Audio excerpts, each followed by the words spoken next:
So we have a couple of examples ambazo tunaweza tukafanya. As usual tutafanya zile ambazo ziko solved, alafu hizo nyingine nawaamini sana kwamba mnaweza mkafanya. Wanafunzi wangu nawaamini sana. So we have 14 carbon content decreases after death of a living system with half-life of year. If the carbon content of the old piece of wood is found to be 12% that of an equivalent present day sample, how old is the piece of wood? So the issue hapa ni kwamba wana half-life wameinvestigate death ya a living system, inaweza kama ni mti au nini. Old piece of wood wakachukua wakatafuta activity, wakaja kugundua activity yake au content ni amount, sio activity. Amount ni 12%, 12.5% ya ukichukua fresh sample ya leo ya carbon. So kutoka from a fresh tree. So it means hiyo ndo ilianza nayo hapo. So 12%, 12.5 ndo present ya yule old. So you can calculate the age of the tree by manipulation kama hizo. So we have a decay equation. So we have n, kumbuka n is the amount. Be careful, be very very careful. N is not the amount after a certain time, n is the amount at that time. Sawa, amount ilionayo muda huo, sio amount iliyobaki. Sawa, sio amount iliyobaki kwamba ya muda huo na iliyokuwa mwanzo unatoa unapata iliyobaki. Hapana, n ni amount ulionayo muda huo. Sawa, iliyobaki yani hiyo ambayo unayo hapo imebaki after that time. So umeambiwa this is 12.5% ya a fresh wood ambayo ni a knot. So you have a knot here. You have the half-life. Okay, you have the half-life. So we know half-life ni sawa na 0.693. Tumetoka kusema hapo, divide by decay constant. Divide by the decay constant. Hiyo ni half-life. So kama tuna half-life ambayo ni 573, kwa sababu hapa hii na hii ita cancel, si ndio? Yeah, utabaki na that percent, utabaki na 12.5%. Again, because the issue here is how old is the piece of wood, is the time that we are looking for, but we have to have the decay constant. Lakini kulingana na half-life tuliopewa 5739, tuza tuka cross multiplication tukapata decay constant, okay, ambayo ni 0.693 divide by 5739, tutapata decay constant yetu in terms of activity per or disintegration per year. Okay, disintegration per year. So we now have that, so tukiingizia then we can get our time, that the age of that tree is 17.217 years. Okay, very simple kama hivyo. Define time decay constant, tumeshasema is the activity per amount at any given time. A sample of radioactive material contains 1 times 10 atoms, okay? Half-life of material is 2 days. Calculate fraction remaining after 5 days and activity of sample after 5 days. So again, we have our decay constant, tunajua ni n is equal to a naught e lambda times t. We know our n as usual. Hii ni 10 initial times e minus time we have ni after 5 days, after 2 days actually, 2 days, times lambda, but we know kwamba half-life ni sawasawa na 0.693. It's very easy, divide by lambda. So from here we can get lambda kwa sababu tuna half-life. So lambda yetu hapa ni sawasawa na 0.63693 divide by half-life ambao ni 2 days. Sorry, they calculate the amount remain after 5 days. So time here was 5 days. Okay, then we were right mwanzo. Okay, so the amount that remains after 5 days ndio hii value ya n. You put in the numbers and get the answer. Again, find the activity of the sample after 5 days. Is the same. Tunaweza tukatumia activity of the sample after 5 days. So we know activity ni sawa sana dn dt, ambayo ni sawa sana decay constant times amount after time t, amount at that instant. So tukitaka activity after 5 days, tutachukua amount itakao kuwepo after 5 days times decay constant. Simple. So n tuliyopata hapo na decay constant. Kumbuka the question was asking fraction remaining. Fraction remaining, it means itakuwa ni n over n naught. Ndio nachotaka n over n naught. Hii ndio fraction remaining. Remaining over the initial unapata fraction remaining. Okay, again kwenye activity utafanya kama ambavyo nimesema hapo. So you can see in application nyingi you can do that a fresh prepared sample of fluorine has activity of 1.2 megabecquerels. You remember that becquerels is equal to disintegration per second, so haina shida. This activity 4 hours later. It is important to know this when you see, kwa sababu hapa inaendelea per second, hapo umepewa 4 hours. Okay, so you are told show the decay constant for fluorine is 0.379. I believe you can do that. We can do that together. Okay, tufanye yote. So una sample ambayo ina activity hiyo hapo. Activity 4 hours later ni hiyo. So you know that A is equal to A naught. Principle ni ile ambayo nawaambia siku zote kwamba kama ufahamu pa kuanzia, andika formula zote ambazo zina relate, then anza kuevaluate moja moja, hiki ninacho hiki sina, okay, labda nitatumia hii formula nyingine naandika hapa chini kupata hiki, eventually utabuild mpaka utashangaa umesolve swali lako mwenyewe. Okay,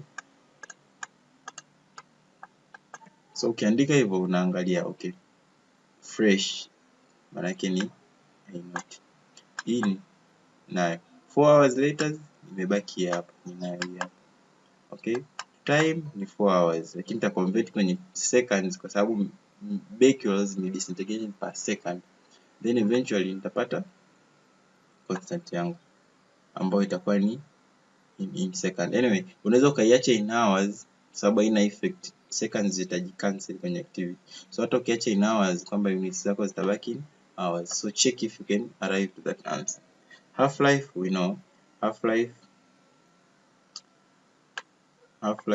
sawa sana 0.693 divided by decay constant. So it's 0.693 divided by decay constant ambayo tumeipata hapo. You can get the half life. Very simple.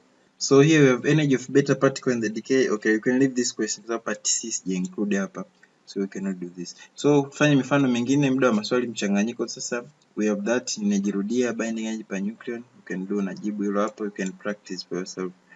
Certain nuclide is produced at a constant rate of 10 power 10 atoms per second.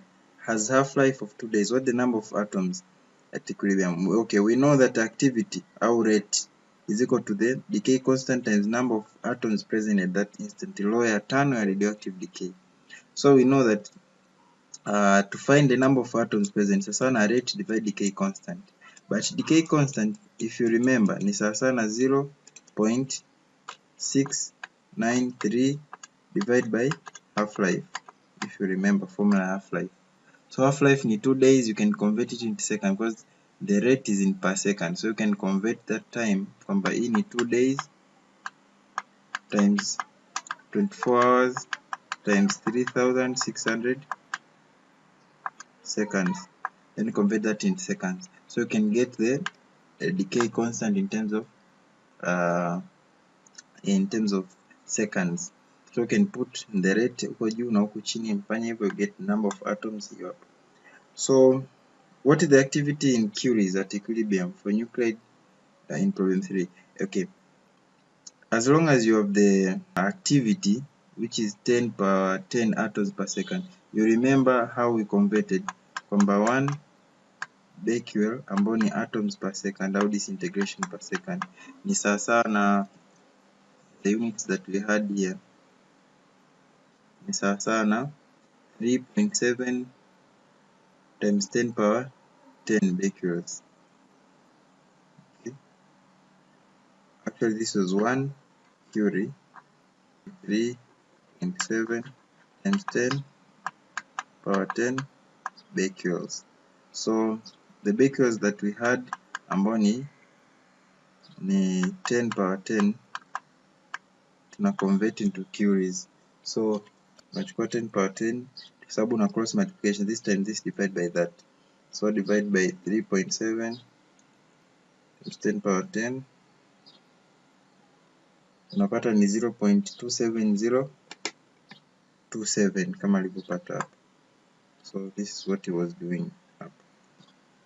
So we have so many examples huku you can test yourself. Unaweza ukafanya maswali ukapractice ukafanya nini. We have here binding energy released na maswali huku ya activity ambayo I believe sidhani kama inaweza likakushinda swali lolote. Yaani mimi nakuaminia sana mwanafunzi wangu. Ni wewe sasa ushindwe kujiamini. Kama mimi hata sikuoni na kuamini. Sasa wewe tu ushindwe kujiamini kufanya maswali. The half-life particular angalia ambayo ni gumu to solve wote. Without using a calculator, determine the fraction of the sample. Should be simple. Dig a counter, place 20 cm away from the point source camera, reduce this count rate of that. What would be the count rate? 1 meter from the source.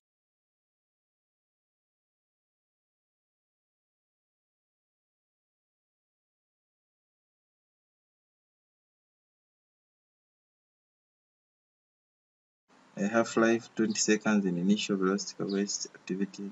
The sample rate has half-life of 80. How long till 20% of the present value? Hii uwe makini hivi ndio vinavyosumbua. 20% of the current values. We need the name of the current value. Hizo ndio vinavyosumbua. Kwa uwe makini. Kwa for such place it means 20% of the current value. How long it take for activity to fall 20%? Because if current value ni A naught, it means after that time t, after time t itakuwa ni 20% of A naught times 20%. Sometimes usipate shida kwamba mbona sifahamu hii A naught 20% yake nitaipataje. You just write 20% A naught. Utashangaa A naught na A naught zinajicancel zenyewe in the process of calculating. Again, okay, all this should be easy. Utafanya practice. Other questions are here. So I don't think if there is a difficult question here. Tuangalie the question which is difficult. Nuclear DX and beta minus decrease nuclear which is stable initially. They are per second at half-life. Very easy. Okay. Fuel used in most high-yield thermonuclear weapons is liquid lithium-6 deuteride. These weapons, commonly known as hydrogen bombs or H-bombs, use energy released from nucleus of light lithium here and heavy hydrogen, also known as deuterium, fused to form two nuclear elements. Light the nuclear reaction in symbolic form, rocket form water reaction, and believe mass defect. One molecule of lithium-6 deuteride is transformed into 2 atoms of helium. I think you can solve this. Okay.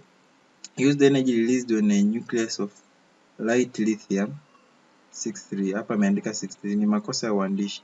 Okay, what they mean hapa ni 6.3 lithium.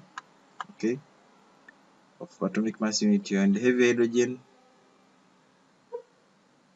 known as deuterium, which is 2,1 hydrogen, fuse to form 2 nuclei of ordinary helium. 2 nuclei of ordinary helium. That's the equation.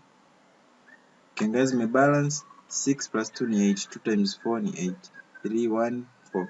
So what is the mass defect? I believe you can do binding per nuclear, unaweza ukafanya 2 atoms, you can do it. Okay, this swali limeulizwa kimakosa. Nilishasema binding energy per nuclear, packing fraction, all these can be are usually done when it is an equation ya kuform atom if you have protons and neutrons.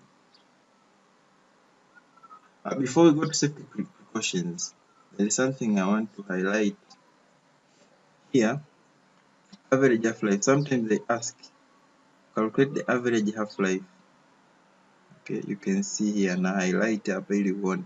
Average half-life is usually reciprocal of the decay constant. hiyo ndo average half life. So kwenye process zote ambazo tulikuwa tunafanya, sawa, ukiulizwa utafute average half life, kumbuka kwamba it is always 1 over decay constant au the reciprocal of the decay constant.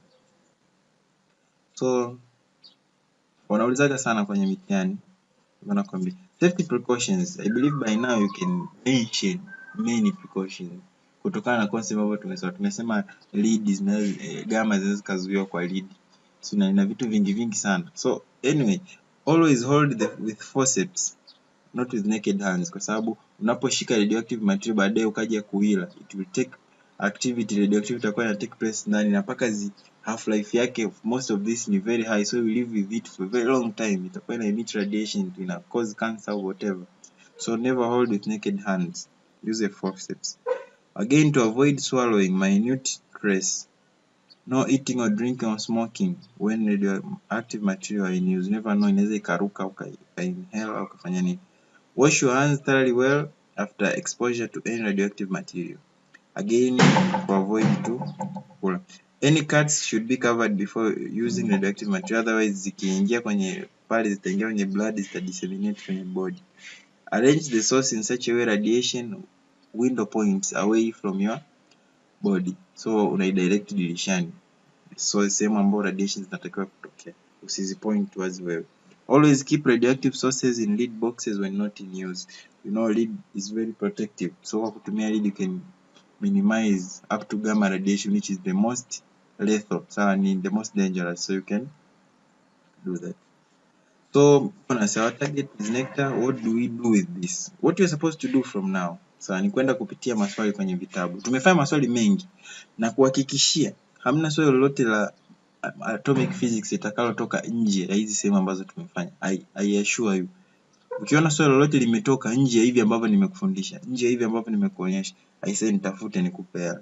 Otherwise hizi ni max 40 za bure kabisa ambazo unatakiwa uzipate, sawa, na uwe proud kwamba umejua atomic physics, unatakiwa uzipate. So from here now, pass through all related questions, solve as many questions as you can, and pass physics review, Nelson Rogers, Mancaster. Ni kuhakikishia mtu ambaye amemaster tu hii video tu peke yake na kufanya maswali yote, hakikisha ameelewa vyote ambavyo nimesema na amezingatia vyote, na kuhakikishia huyu mtu lazima afaulu hata asipoenda kwenye hivi vitabu. I assure you, hamna kitu ambacho nimegusa kitakuwa kipya kwako, hakuna. Sawa, lakini pitia kwa sababu you never know what you can find. As usual, chant class 12 applications, definitions, conceptual questions, 0 pitia ma definition, ma application hapa na pale, conceptual. Usisahau Bohr's postulates, ile introduction ya mwanzo pale ambayo nilitoa brief highlight, ni kitu ambacho ongeza kujisomea. Structure of an atom. Kwa wale wa PGM is your chance na kwenda kusoma interesting story ya jinsi gani atom tunafahamu tu Dalton, tunafahamu Bohr ambao tumesoma hapa, lakini before kuna wana science wengi ambao wamejaribu kuelezea structure ya atom, kina Rutherford, kina JJ Thomson. So all that process paka kufika kwenye Bohr, paka kufika kwenye modern quantum theory, paka wamefika all that process. It's interesting to know, you know. Lakini Bohr's theorem are the most important, ambao wanakaziaga sana, na ndio maana syllabus imetuindicate to concentrate zaidi pale. You can also pass through na kuweka zile postulates vizuri. Angular momentum is quantized, energy is quantized, electrons move in fixed orbits, energy, energy in orbits of fixed energy, so things as such. Contribution to NECTET is paper 2 section C with 20 marks each question. Usually ina maswali matatu section C na mawili ni atomic physics, moja electromagnetism. So it is your chance kwenda na grab all the 40 marks. Ukisoma tu atomic physics, as you can see, kama umenielewa vizuri, you have your 40 marks already. Ukiongezea hapa na pale kwa all physics. Yeah, so kama hivyo. Otherwise, I wish you all the best and I thank you for your attention.